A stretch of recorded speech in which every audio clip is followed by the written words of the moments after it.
Nice to see both of you again. I spoke to them for the film not too long ago. I just want to say again how much I love this movie, which is why we are all talking again and adding someone new to the mix. Edward, I'm going to start with you. How many years do you think it's going to be before someone wears a bootleg T-shirt of your face to interview you? Oh, that's a very nice question. I don't think that'll ever happen. I think that honor belongs to him.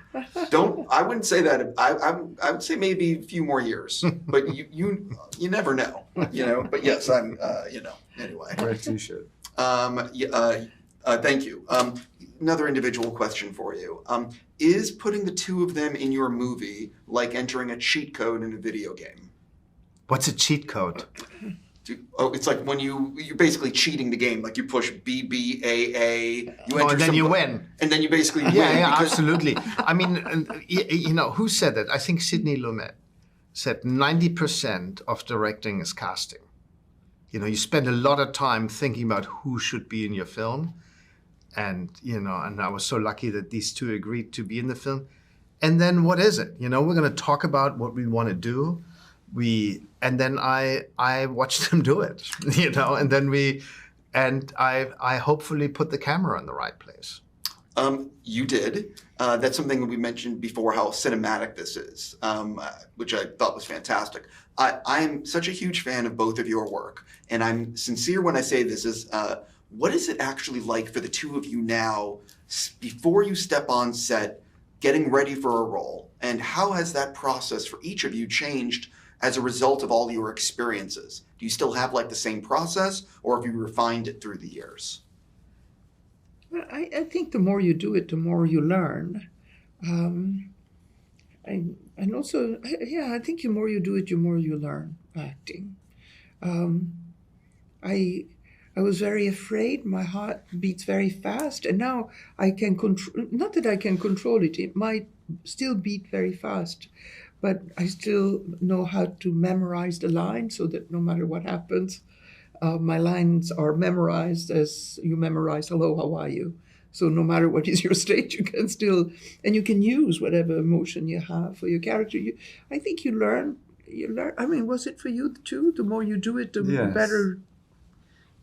Yes, I think you're probably subconsciously or unconsciously, or you're refining the energies you need to bring to the set, which I think is, to me, somewhere between being really prepared, knowing your lines, having thought about a way into the scene, and at the same time being open to something you hadn't thought about from your director or the other actor. So you'll go, I'm ready, but I've got to be open. It may not be the way I've imagined it. I've got to be open and embrace the unknown.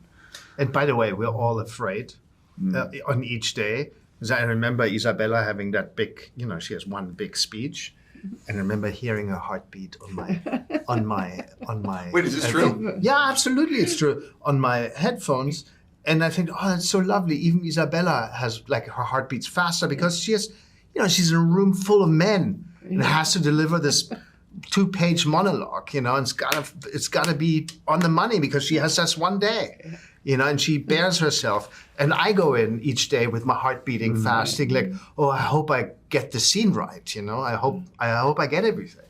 Yeah, it's refreshing, I think, for a lot of people out there who are watching to realize that no matter if you've done this so much, you're still nervous. And, for all three of you, which scene or sequence ended up being like the toughest one to shoot, whether because of the blocking, camera moves, dialogue, whatever it was in this film? I let the two of you start. I don't know which one was the toughest one, but the one that I remember the most, it was one of the first few days of the film where Edward photographed us like dots. Red dots to Cardinal, blue dots to the nuns. And just by the way we moved, it was clear the hierarchy. We were these blue dots that crossed the frame very fast, probably with a destination, maybe probably the kitchen. And the Cardinal instead, taking their time, breaking up in this group and that group.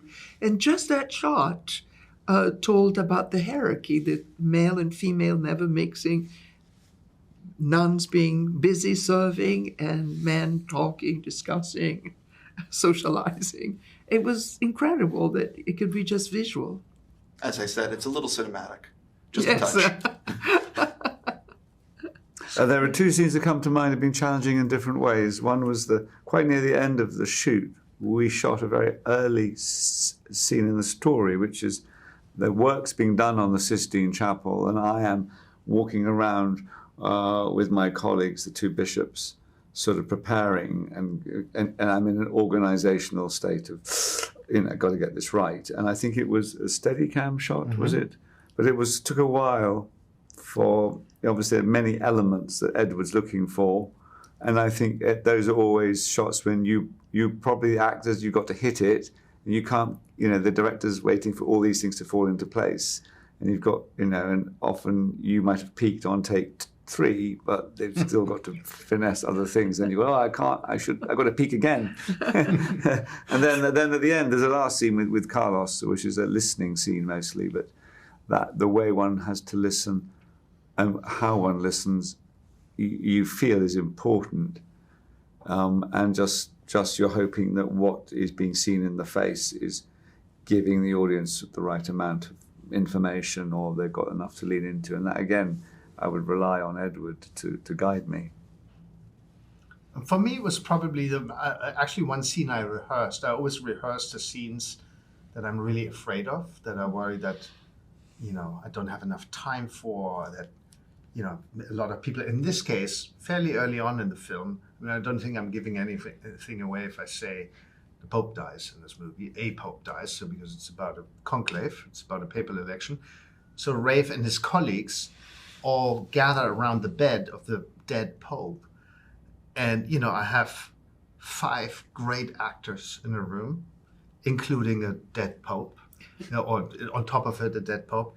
And Rafe, and I want to introduce all of them in their, and I want to say something about their characters.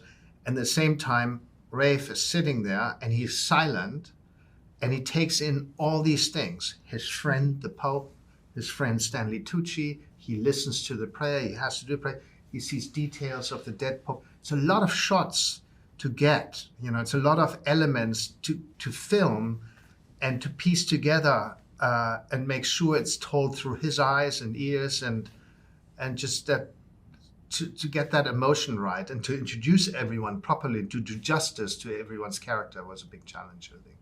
I have to go, but I have to go. But I'm very curious how Danny shot the movie using an iPhone.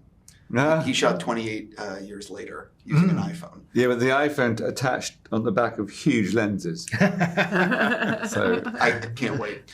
Congrats on this. Thank you so much for your time, and wish you guys nothing but the Thank you best. very much. Thank you.